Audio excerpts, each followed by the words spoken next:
Attention, ça va être une pilule difficile à avaler pour certains.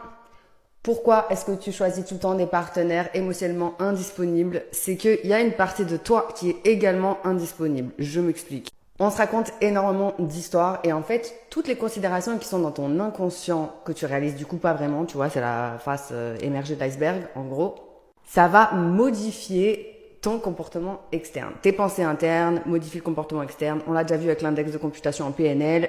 On peut en reparler un peu plus tard. Et quand il s'agit de tes histoires amoureuses, en réalité, si tu penses pas mériter certaines choses, eh ben, tu vas faire en sorte de te mettre dans cette même situation pour conforter ton idée.